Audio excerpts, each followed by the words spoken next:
Hi everyone, this is Fatima, your favorite astro girl, back with your weekly guidance message.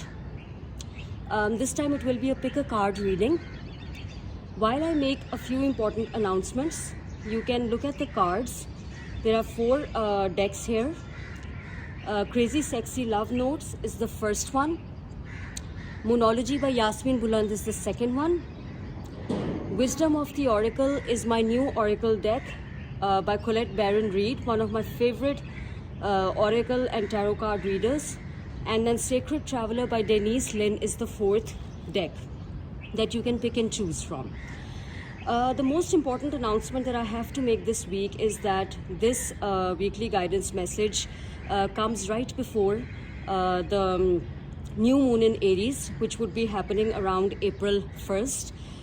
In addition to this being the new moon that brings the sacred month of Ramadan, another important point that is associated with this new moon and something that I have been experimenting with for the past 7 to 8 years is that this moon is the most important time of bringing true your manifestations. Why? Because Aries energy is associated with raw, passionate action. The kind of action that is supported by the universe, the kind of action that occurs without a whole lot of thought or even planning sometimes.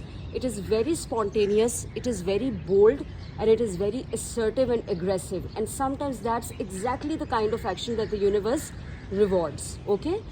So I will tell you how to work on manifesting your wishes. Around the new moon on April 1st, the new moon in Aries, the Ramadan moon, which is going to become extra potent, extra powerful because it's, the sacred month of Ramadan for all my Muslims all over the world.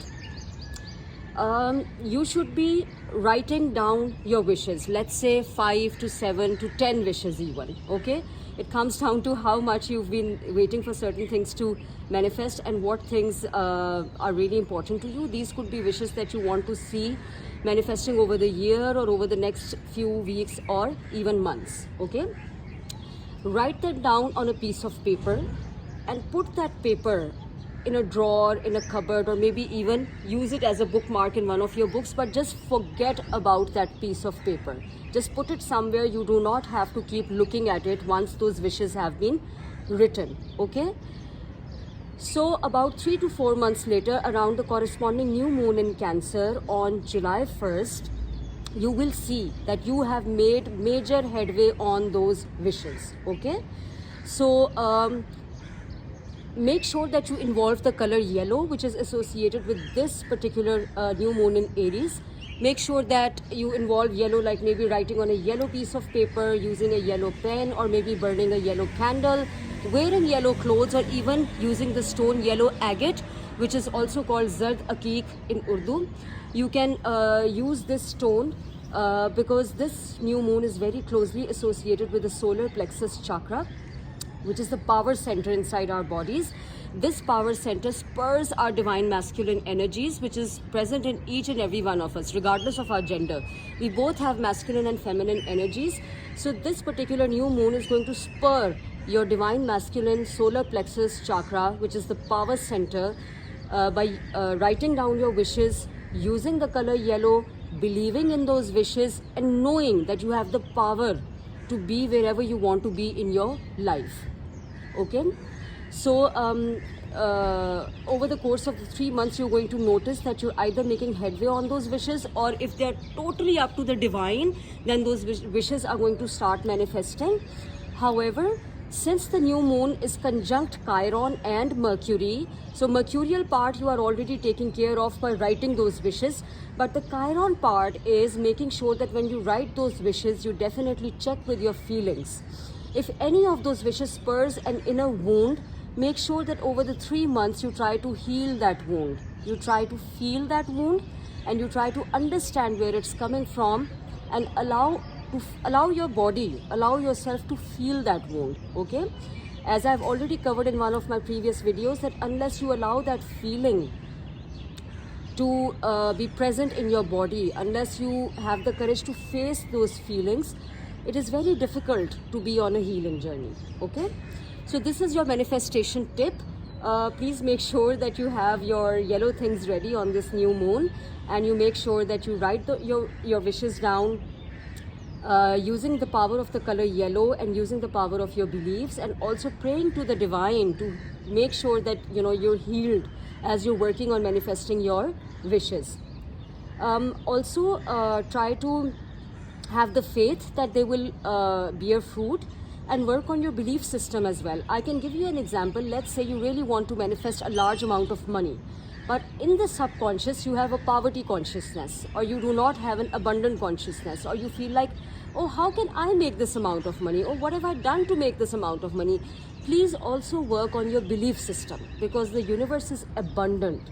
It has so many reserves of what you want from the divine, and it is always ready to deliver and always working in your favor. So you need to write those wishes with this kind of belief and mindset. Okay, now again mentioning the giveaway, because I was feeling like people are participating in the giveaway but they are not exactly following the rules. Not just videos, but also my posts regarding, let's say recently I added a post on the entry of Mercury into Aries, or there was a post on the last quarter moon in Capricorn. You have to like every post, and you have to comment your sign in the comment section. Unless you follow both these steps, I'm afraid I will not be able to assess which sign has come up with the greatest number of entries, because I'm about to tell you something very important, that once this giveaway concludes, eclipses are coming, guys. Eclipses, the most important astrological happening of this year. Okay, the eclipses on the Taurus and Scorpio axis, and you want to be a part of these readings. I'm telling you, those readings are going to be so detailed and so helpful and useful in telling you how to navigate with eclipse energies, that all the signs are going to be you're going to want to be a part of this giveaway. So make sure you follow the rules. Okay, enough with the announcements. I'm sure you have already picked your pile. So we're going to start with the first deck, the Crazy Sexy Love Notes by Kris Carr. I'm going to pick one card at random. Okay, beautiful card. It says choose love. So weekly guidance message for pile number 1 is choose love. Let me read the message on the back of the card. If you're struggling with an obstacle or conflict, choose a path of love. Suffering, doubt, and frustration all transform in the presence of love. So show your love courageously. Show your love openly. Show your love with no strings attached. It is safe to give and receive love. In fact, if you have a hard time with self-love, first of all, start outside yourself and work your way in. Showing love to others can be a gateway for loving yourself. So guys, this is a very healthy reminder for all of us, those who've chosen deck number 1, and also for all of us, that you see the green color surrounding this card. This is associated with the heart chakra. So unless you have a healed and open heart chakra, you really cannot love other people, or you cannot love yourself. So make sure this week you are in the vibration of unconditional love. For that, you will have to forgive yourself. You have to forgive all parties involved or others involved. And you have to make sure that this love that you're giving to other people does not come with conditions. Because if you're vibrating at the frequency of unconditional love, that is the highest frequency of all, okay? That is actually the frequency of the divine. Because God or Allah or divine, or whatever you prefer calling the divine forces, these forces are capable of loving us without any strings attached. There are no conditions when it comes to divine love. So let's vibrate at the frequency of unconditional love for this week. Okay. Now we're going to move to the Moonology deck for those who've picked pile 2.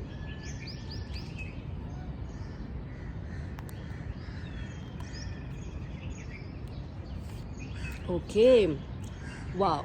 It says, show the world the real you, full moon in Aquarius. So we're going to read from the guidance book. Basically, Aquarius is the sign of authenticity, of originality.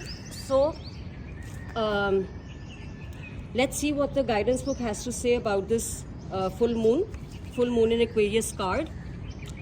This card brings the message from the cosmos that you need to detach a little from whatever situation you are asking about. You know, Aquarius is a sign of detachment. These people are the best at detaching from an outcome, detaching from their feelings, which has its pros and cons. But let's see what other messages are coming with this card. Someone might be keeping you at arm's length now, but it is no bad thing. It is important for you to allow life to unfold and progress, even if change seems like a frightening prospect. If you have been holding yourself back from showing the world the real you, the authentic you, the original you, this card reminds you that your unique characteristics are what make you special. In a relationship, are you being too aloof or detached? Go ahead and be yourself in whatever is coming up for you. To attune to the moon, be aware of your feelings, but also be prepared to move on. That's what I was saying about Aquarius folks, that they're able to detach from their feelings, but you should also know what your feelings are before you decide to move on from them or before you decide to detach from them. Additional meanings for this card: do not lose the beauty and romance of life. You are too much in your head, get into your heart. A friend needs you, be there for them. A situation is going to take a very unexpected turn. So because this is a full moon card, an additional message is that this is a time to release and let go. But the addition of Aquarian energy to the mix triples the message, because Aquarius is the sign of detaching and letting go. Aquarius is the opposite of clingy, and pulling this card at any time suggests either you need to let go or someone is thinking they are the ones who need to let go, perhaps of you. What needs to go? What is the right thing to do?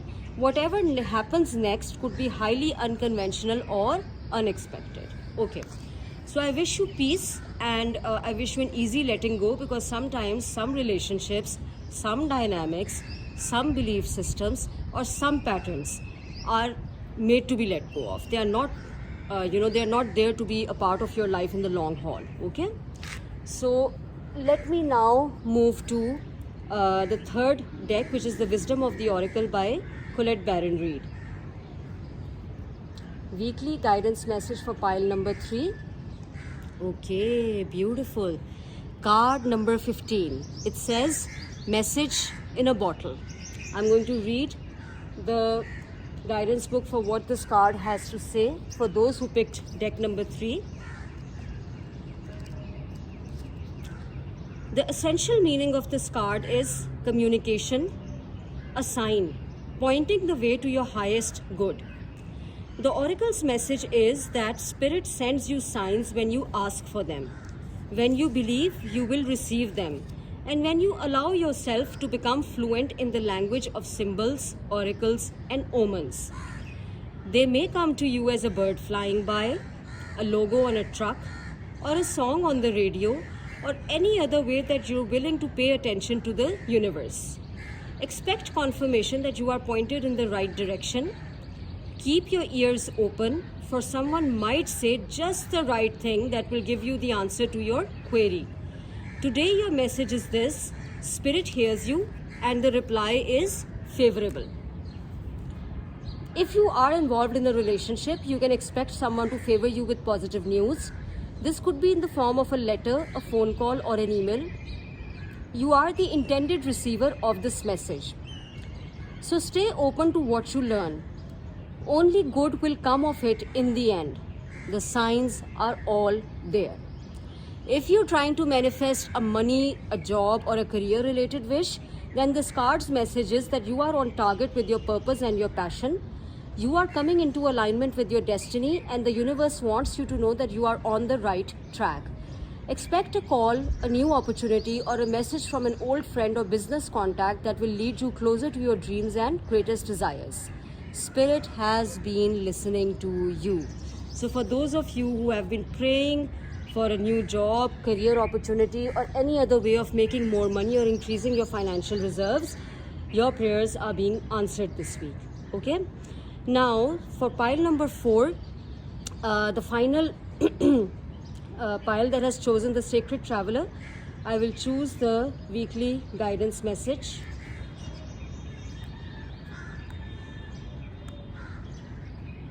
Okay. Wow. Rejuvenating rain. Clear the past, heal the present. This is such a beautiful card. Okay, let's see what the guidance book has to say about this message. Card meaning: physical and emotional healing is occurring. There is a cleansing and clearing of old emotional wounds, and even a release of past life limitations is happening. All is forgiven. Absolve yourself, forgive others and their transgressions against you. It's time to let it all go. The sacred traveler wants you to know that in order for new growth to occur, the old must be cleared away. This card indicates a time of clearing out what doesn't serve and support you. It can also indicate clutter clearing. If you don't love something or use something, most likely it falls into the clutter category. Physical clutter can be indicative of emotional clutter. It is time to release it and allow the cleansing metaphoric energy of the rain to purify and cleanse you in the deepest way. This is also a great time to go on a cleansing fast. You know, Ramadan is coming, so what better time to cleanse your body and your soul? So this is also a great time to go on a cleansing fast to clear out your body while old emotions and challenges are clearing out of your energy field. Use water for cleansing your energy field. Stand in a cold shower, swim in the sea, or run in the rain. You know, I've been praying for rain in Lahore, so maybe I hope that in the coming weeks we have some rain here. But apart from that, this card is the message that healing is taking place on all levels. And guys, I really want you to know something. When we say a wound is healing, it is not a fun process. It's not full of laughter, enjoyment and giggles. No, healing is sometimes painful. It's weird, it's wonky, it's strange. It's only when you come out the other side that you feel lighter and you feel like your baggage has been shed. While you're healing, it is not a fun process. So please make sure that if some of you are on your healing journey, you keep reminding yourself that healing does not follow a straight line. Sometimes it's about one step forward, two steps behind, and it's not fun. You know, it's not fun until you've healed and you've popped out on the other side. So with this message, folks, I hope you find this weekly guidance message useful. Please make sure that if you have to participate in the giveaway, you are liking all my posts, not just videos, but all my posts. You're commenting your star sign, and by April 8th, I will announce which 2 to 3 signs have won the giveaway. And the timing of this giveaway is very important because it will coincide with the eclipses. So I am sure none of you wants to miss out on those readings. Make sure that you follow the rules, okay? And I've also shared a manifestation tip. If some of you have skipped the earlier part, that you know you use the color yellow over this new moon in Aries to manifest your wishes over the next 3 months. It's a manifestation tip that I have been experimenting with for the past 7 to 8 years, and it has always worked for me. So with this, I will sign off from this reading. Please take care of yourselves. I'll be back next week with your weekly guidance message. Until then, bye.